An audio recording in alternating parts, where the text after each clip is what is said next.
Chapter 3 का part number 2। नियम number 1, आपको संपत्ति और दायित्व का अंतर पता होना चाहिए और हमेशा संपत्ति ही खरीदनी चाहिए। अगर आप अमीर बनना चाहते हैं तो आपको बस इतना ही जानने की ज़रूरत है। यह पहला नियम है, यही इकलौता नियम है। यह बहुत आसान लगता है, परंतु ज़्यादातर लोगों को यह पता ही नहीं है कि यह नियम कितना महत्वपूर्ण है। ज़्यादातर लोग पैसे की समस्याओं में सिर्फ इसलिए उलझे रहते हैं क्योंकि उन्हें यह पता ही नहीं होता कि संपत्ति और दायित्व में क्या फ़र्क होता है। अमीर लोग संपत्ति इकट्ठा करते हैं, गरीब और मध्यवर्गीय लोग दायित्व इकट्ठे करते हैं। और मज़े की बात यह है कि उन लोगों को यह लगता है कि वे संपत्ति इकट्ठी कर रहे हैं। जब अमीर डैडी ने माइक और मुझे यह बताया तो हमने सोचा कि वे मजाक कर रहे हैं। हम 2 बच्चे अमीर बनने का रहस्य जानने के लिए इतने हैरान परेशान थे, जबकि उसका जवाब इतना आसान था, यह इतना ज़्यादा आसान था कि हमें इस बात पर सोचने के लिए बहुत देर तक ठहरना पड़ा। संपत्ति क्या होती है? माइक ने पूछा। अभी उस बारे में चिंता मत करो, अमीर डैडी ने कहा। अभी सिर्फ इस विचार को अपने दिमाग में घुस जाने दो। अगर तुम इसे आसानी से समझ सकते हो तो तुम्हारी ज़िंदगी एक योजना होगी और तुम्हें ज़िंदगी भर पैसे की कमी दिक्कत नहीं आएगी। यह आसान है, इसलिए इसे अनदेखा कर दिया जाता है। आपका मतलब है कि हमें बस इतना ही जानने की ज़रूरत है कि संपत्ति क्या है। यह जानने के बाद हम उसे हासिल कर लें और अमीर बन जाएं, मैंने पूछा। अमीर डैडी ने हामी भरी। हाँ, यह इतना ही आसान है। अगर यह इतना आसान है तो फिर हर आदमी अमीर क्यों नहीं बन जाता, मैंने पूछा। अमीर डैडी मुस्कुराए, क्योंकि लोग संपत्ति और दायित्व में फ़र्क नहीं कर पाते। मुझे याद है मैंने पूछा था, वयस्क लोग इतने मूर्ख कैसे हो सकते हैं? अगर यह इतना आसान है और इतना महत्वपूर्ण है तो हर कोई इसे जानना या खोजना क्यों नहीं चाहता? संपत्ति और दायित्व क्या होते हैं, यह समझाने में अमीर डैडी को बस कुछ ही मिनट लगे। बड़े लोगों को यह नियम समझाने में मुझे बहुत कठिनाई होती है। क्यों? क्योंकि बड़े लोग ज़्यादा स्मार्ट होते हैं। मैंने अक्सर देखा है कि ज़्यादातर लोग आसान विचारों को नहीं समझ पाते। इसका कारण यह है कि उनकी शिक्षा अलग तरह से हुई है। उन्हें दूसरे प्रोफेशनल्स ने पढ़ाया है, जैसे bankers, accountants, real estate agents, financials planners इत्यादि। ज़्यादातर बड़े लोगों के सामने मुश्किल यह होती है कि उन्हें बहुत कुछ भूलना पड़ता है और एक बार फिर से बच्चा बनना पड़ता है। एक समझदार वयस्क को अक्सर ऐसा लगता है कि आसान परिभाषाओं पर ध्यान देना मूर्खता है। अमीर डैडी किस सिद्धांत में यकीन करते थे? कीप इट सिंपल स्टूपिड, मूर्ख, इसे आसान ही रहने दो। इसलिए वे हम 2 छोटे बच्चों को सबक को आसान बनाते थे और इस तरह उन्होंने हमारे पैसे की नींव को ज़्यादा मजबूत बना दिया। तो दिक्कत या उलझन किस बात से आती है, या इतनी आसान चीज़ किस तरह कठिन बन जाती है? कोई ऐसी संपत्ति क्यों खरीदता है जो असल में दायित्व होती है? इसका जवाब हमें अपनी बुनियादी शिक्षा में मिलती है। हम साक्षरता शब्द पर ध्यान देते हैं और पैसे की साक्षरता को अनदेखा कर देते हैं। कोई वस्तु संपत्ति है या दायित्व, यह कैसे पता चलेगा? अगर आप सचमुच झंझट में फंसना चाहें तो इन शब्दों को डिक्शनरी में देख लें। मैं जानता हूं कि वहां दी हुई परिभाषाएं किसी अकाउंटेंट को अच्छी लगती होंगी, परंतु दिक्कत यह है कि आम आदमी उन्हें पूरी तरह से नहीं समझ पाता। फिर भी हम वयस्क लोग यह मानने में अपनी तौहीन समझते हैं कि कोई चीज़ हमें समझ में नहीं आ रही है। छोटे बच्चों को छोटे बच्चे को समझाते समय अमीर डैडी ने एक बार कहा था, संपत्ति को शब्दों के नहीं अंकों के द्वारा पढ़ा जाता है, और अगर आप अंकों को नहीं पढ़ सकते तो आपको संपत्ति और जमीन में खुद गड्ढे में कोई फर्क महसूस नहीं होगा। जमीन में खुद गड्ढे में कोई फर्क महसूस नहीं होगा। अकाउंटिंग में अंक महत्वपूर्ण नहीं है, महत्वपूर्ण तो यह वह बात है जो अंक आपको बता रहे हैं। यह शब्दों की ही तरह है, शब्द महत्वपूर्ण नहीं होते, महत्वपूर्ण वह बात होती है जो शब्दों के जरिए बताई जाती है। कई लोग पढ़ते हैं परंतु ज़्यादा समझ नहीं पाते। यह रीडिंग कॉम्प्रिहेंशन या पढ़े हुए को समझने की काबिलियत होती है, और इस क्षेत्र में हम सब की अलग अलग काबिलियत होती है।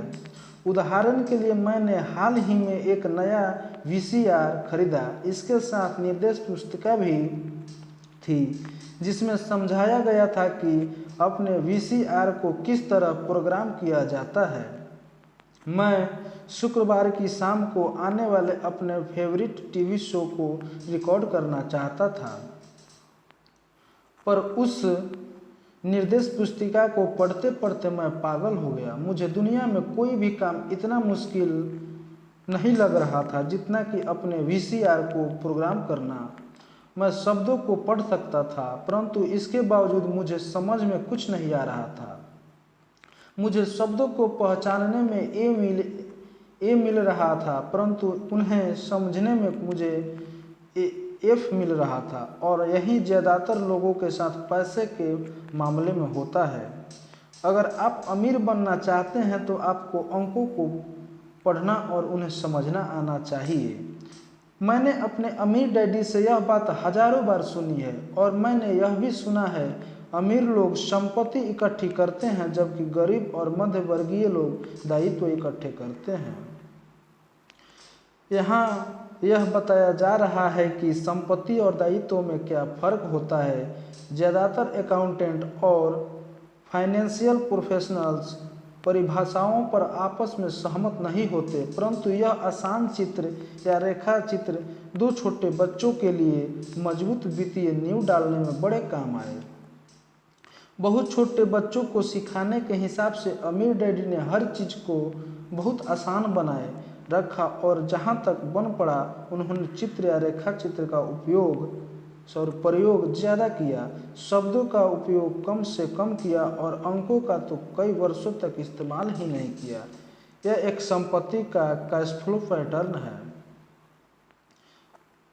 देख सकते हैं दोस्तों आप, एक रेखा चित्र है, फिगर है, जिसे आप देख करके समझ सकते हैं संपत्ति दायित्व। तो चलिए आगे की रीडिंग चालू करते हैं। अगर दोस्तों आप सबको ये रीडिंग बुक अच्छा लगे तो लाइक शेयर कमेंट जरूर कीजिएगा। तो चलिए शुरू करते हैं आगे। ऊपर दिया हुआ बॉक्स एक इनकम स्टेटमेंट है जिसे अक्सर लाभ और हानि का स्टेटमेंट भी कहा जाता है। यह आमदनी और खर्च बताता है। आने वाला पैसा और जाने वाला पैसा। नीचे का चित्र बैलेंस शीट है। इसे इसलिए यह कहा जाता है क्योंकि इसमें संपत्ति और दायित्वों को एक साथ मिलाकर देखा जाता है, यानी उन्हें बैलेंस किया जाता है। कुछ लोग जिनमें पैसे की समझ नहीं होती इनकम स्टेटमेंट और बैलेंस शीट के बीच के संबंध को नहीं जानते। यह संबंध जानना बहुत जरूरी है। पैसे की तंगी की असली वजह यह होती है कि लोग संपत्ति और दायित्व के बीच के अंतर को ठीक से नहीं समझ पाते। अक्सर इन दोनों शब्दों की परिभाषाएं भी समस्या खड़ी कर देती है। अगर आपको दुविधा में पड़ना अच्छा लगता है तो आप शब्दकोश उठाकर उसमें संपत्ति और दायित्व शब्दों का मतलब देख लें। अब इन परिभाषाओं का मतलब अकाउंटेंट को तो अच्छी तरह समझ में आ सकता है, परंतु आम आदमी के लिए यह वैसी ही बात हो गई जैसे परिभाषा का मतलब मैंडेरिन जैसी किसी विदेशी परिभाषा में लिख दिया गया हो। आप परिभाषा में लिखे हुए शब्दों को तो पढ़ सकते हैं परंतु उन्हें अच्छी तरह समझना कठिन है। इसलिए जैसा मैंने पहले कहा था, मेरे अमीर डैडी ने हमेशा दोनों छोटे बच्चों को यह आसान परिभाषा सिखाई। संपत्ति वह होती है जो आपकी जेब में पैसा डालती है।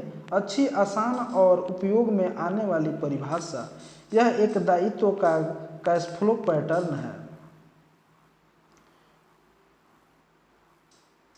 देखिए ये पैटर्न है दोस्तों, आय व्यय। आप देख करके इसे आसानी से समझ सकते हैं। तो चलिए हम लोग आगे शुरू करते हैं।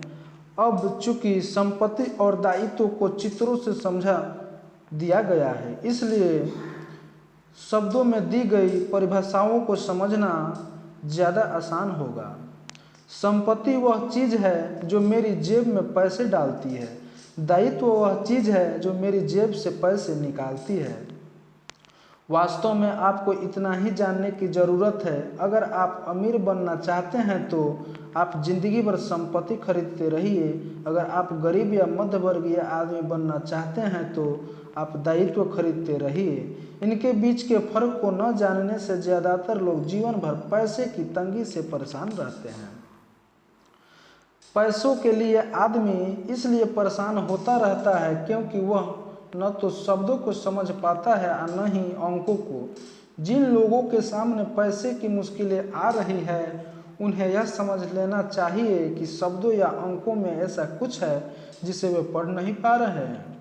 कोई चीज़ ठीक से उनकी समझ में नहीं आ रही है। अमीर लोग इसलिए अमीर होते हैं क्योंकि हर मामले में वे पैसे की तंगी से परेशान लोगों से ज़्यादा समझदार होते हैं।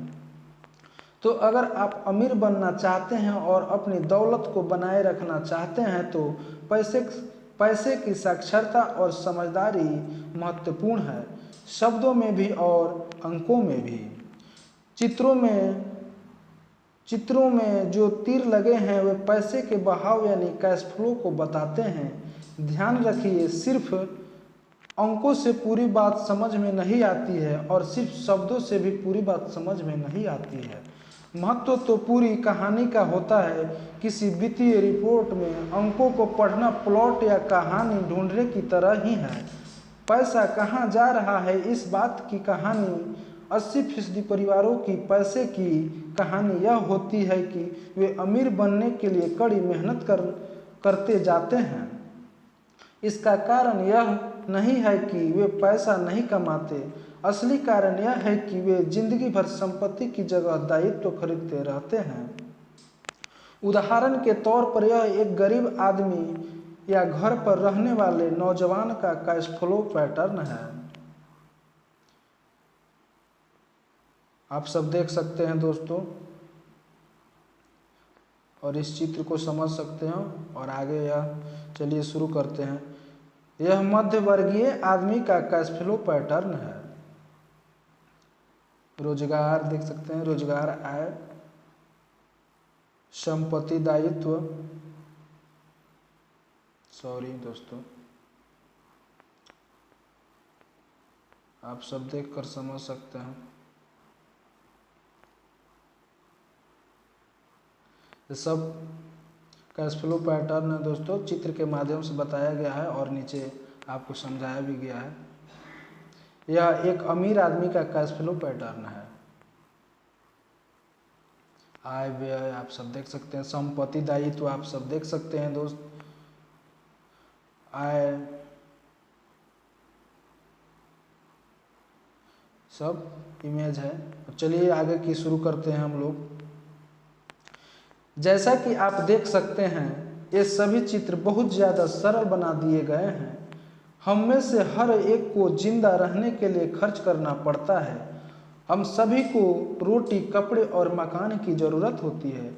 चित्र यह बताते हैं कि गरीब, मध्यवर्गीय और अमीर आदमी की जिंदगियों में पैसा किस तरह आता जाता है। कैश फ्लो पूरी कहानी बता देता है। इस कहानी में यह बताया जाता है कि वह आदमी अपने पैसे का किस तरह इस्तेमाल करता है। एक बार पैसा हाथ में आ जाने के बाद वह उस पैसे का क्या करता है।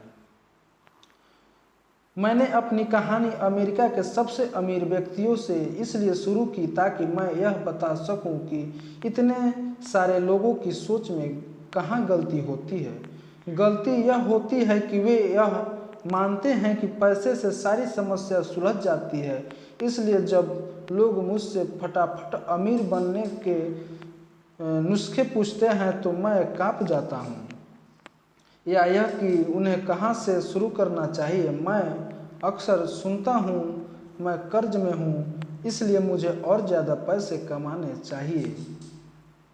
तो चलिए दोस्तों, आज की रीडिंग बुक यहीं पे समाप्त करते हैं। अगर आपको ये रीडिंग बुक पसंद आया तो लाइक, कमेंट, शेयर ज़रूर कीजिएगा और चैनल को सब्सक्राइब करना ना भूलिएगा। तो चलिए मिलते हैं फिर अगले वीडियो में, तब तक के लिए धन्यवाद।